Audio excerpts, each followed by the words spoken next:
Hello, this week I'm talking about sleep. We all need it in varying amounts.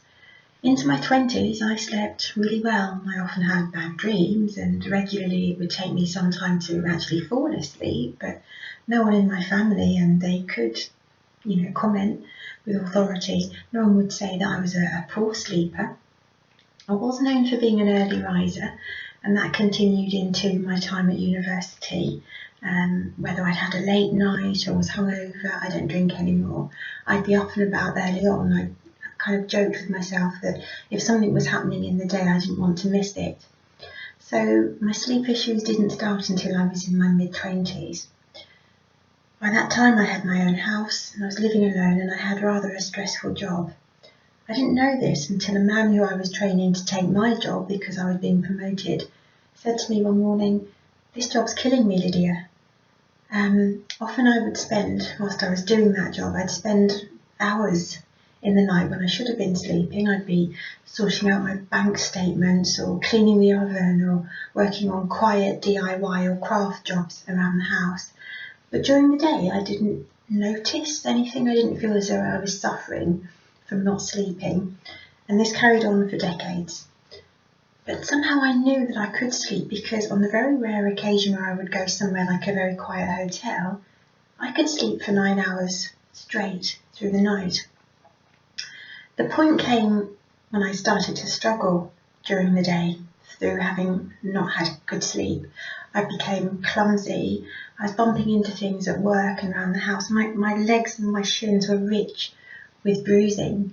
My speech would often become quite slurred, or I'd forget things, or I'd be confused about things. I had dreadful headaches, lightheadedness, and a feeling of kind of being at sea. This is all on the back of not sleeping right through the night.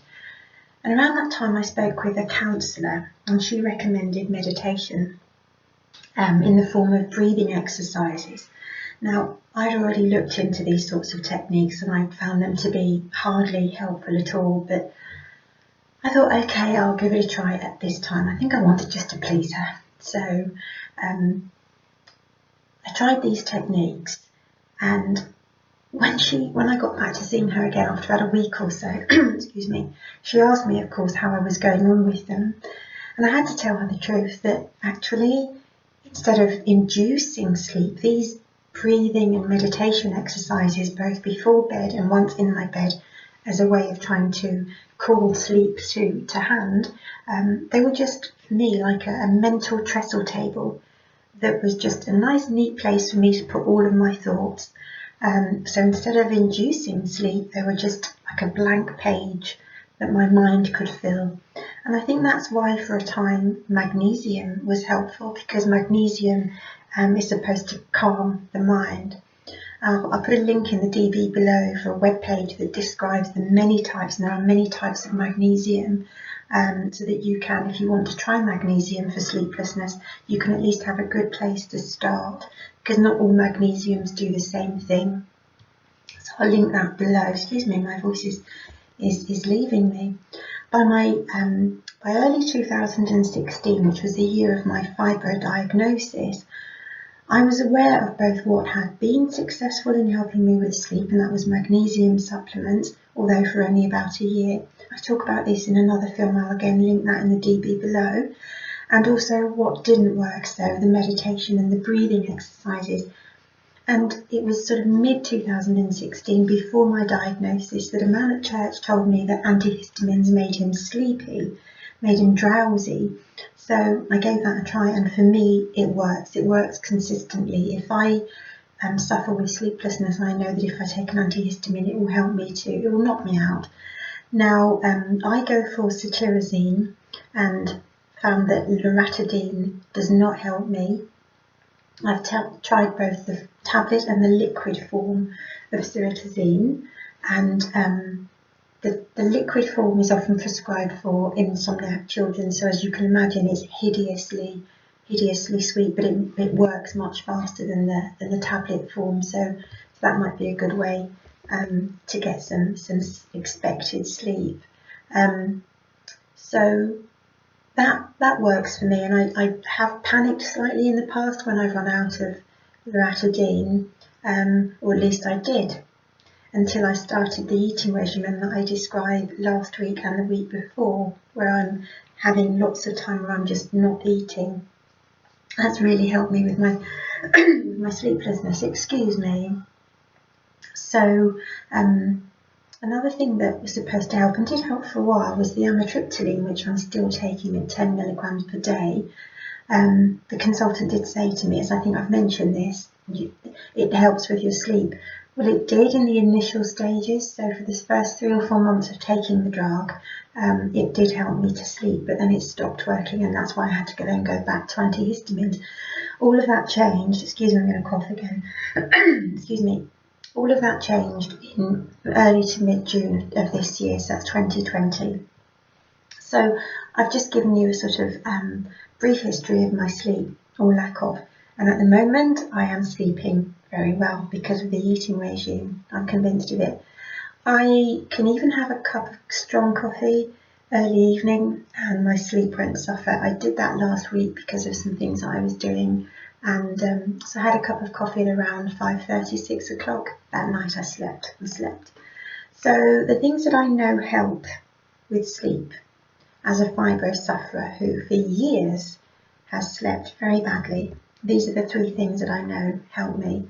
Keeping hydrated. I have no idea why, but if I don't drink about 2 litres or more of water in a day, I will struggle to sleep that night. I'm more likely to wake in the night and not be able to go back to sleep after that wakeful period. Now, it's an oxymoron almost, because drinking that much invariably means I have to go to the toilet in the night, but I can go back to sleep almost immediately, so that's great. Another thing I know works really well for me is good pre-bed hygiene. So I go to bed between 9 and 9:45 every night, even at weekends. As soon as the sun starts to wane, I turn to low-level lighting around my house and have a night light app on both my Android and my laptop. I'll link to the app I use in the DB below. I know my own house like the back of my hand, as do yours, so I don't need to have bright lights on the whole evening. As I'm getting ready for bed, so I'm brushing my teeth, I don't bother to turn the lights on. I just do everything in the light, the ambient light. There's ample ambient light in our homes. The digital light on my oven sheds some light in the kitchen, so if I'm going to put my glass away or something, and neighbours' lights, street lights, that sort of thing, give enough light in the bathroom so I can brush my teeth and see where the loo is. I don't need to turn the bright lights on. And this tells my brain, it's night, it's time to be sleeping. So people talk about arcadian rhythms, etc. And magnesium malate helps with that. I talked about that in my second film. I'll link to that in the DB below as well. So I stop eating about 2 hours before bed as well. In my bedroom, there are no electrical appliances. Of course, I've got electrical plugs and what have you, the sockets, but I don't have anything plugged in. I use my Android, excuse me, as my alarm, but I put that on to, obviously it's on dark mode by that point, and I put it on to airplane mode. So I'm getting no EMS, electrical, I'll put what EMS stand for because it's left me right now. Electromagnetic fields. There's nothing like that in my bedroom. I don't take my laptop into my bed either. My bedroom is just for sleeping and for housing my clothing, and that's it. And I'm not saying anything original. That's exactly what other people say, what other experts say in regards to helping us to get to sleep, is to have no electrical items in your bedroom. I don't necessarily keep the room cool. The heating isn't necessarily on as high in my bedroom, but I don't pay attention to the sort of make your bedroom cooler. It's just an ambient temperature throughout the house. That might work for you, however. And then, of course, the food abstinence. That for me is the deal breaker. It is what has just propelled me into sleepy land. I've talked about this in previous films, so I'll only say a little bit about it here. The average person eats 21 meals a week plus a few snacks. I eat 13 meals a week and no snacks. This has made a tremendous improvement to my sleep. I'm also warmer. I'm able to better regulate my body temperature, something I've always struggled with. I'm sharper in my responses, my reactions. Now, I sleep. I would say that if sleeping were an Olympic sport, I could take home the silver at least. When you have fibro, sleeplessness is a big issue. How are you supposed to feel good or heal if sleep eludes you night after night after night? In fact, I recently watched a film where a doctor, and I always use that word lightly when it comes to the internet because I can't verify his credentials, but he said that primarily fibromyalgia is a sleep deprivation issue. I don't know that I agree with that, but that's what he said. If we can fix the sleeplessness issues, then the other issues will go away largely. And I can say for myself that I haven't felt very much pain since around early to mid-June, since doing the eating regimen that I've described previously. So I say again, and the support for what I've said grows every single night that I sleep well, that reducing the amount of times I eat across a day and a week and allowing my body time to go without food has done wonders for my sleep. And it's now been 4 months, June, and it's now mid-October. I want to see it through for a whole year where, excuse me, I don't know what's going on with my voice, a whole year where I don't use antihistamines. I have at least 7 consecutive hours of sleep per night, and then once that year comes, God willing, I will be able to say categorically that for me, the eating regimen that I described has helped and continues to help me to sleep, and I'll be able to report back on pain levels and that sort of thing as well. One day I want to come off amitriptyline. I don't want to be beholden to any drug to get through my life, and I think that I'm on a good basis for that happening. If I can sleep, and if this guy is right about fibromyalgia being largely a sleep deprivation issue, I can never catch up on the sleep I've lost over the decades, but perhaps now I can start to build that basis where I actually get to be someone who consistently sleeps, and it helps my body to fight against pain and heal from the pain that I feel. Excuse me, yesterday I was doing a couple of light jobs around the house and garden. I waxed down my garden bench to just waterproof it for the winter, and I was also scrubbing the tiles in my bathroom behind me, and this morning my shoulder feels ever so slightly achy and a slight amount of pain in my wrist, but nothing I think of comparison to what it would have been before the way I eat now. But that's just a hunch, and I have to keep going to prove that sort of thing. I do want to give it a year because I've seen amitriptyline help with my sleep and then fall away. I've seen magnesium help with my sleep and then fall away. Could be that this way of eating isn't going to help me with my sleeplessness long term. I hope it will, but I do need to give it more time before I can say the jury is conclusive and we have said yes, not guilty or whatever.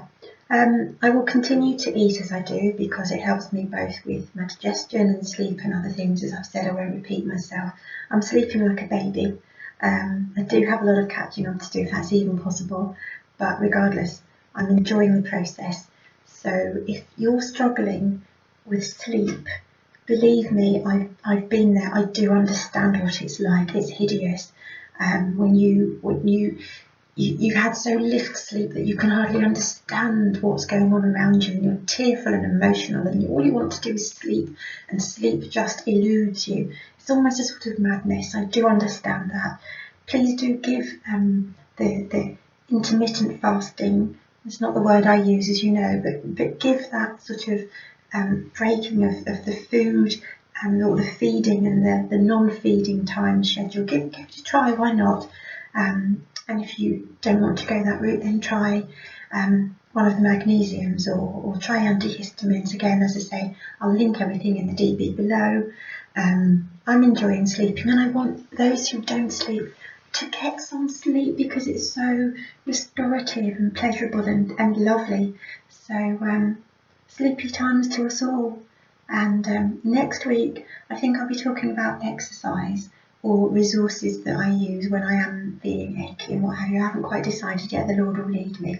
So take care and see you soon. Bye bye.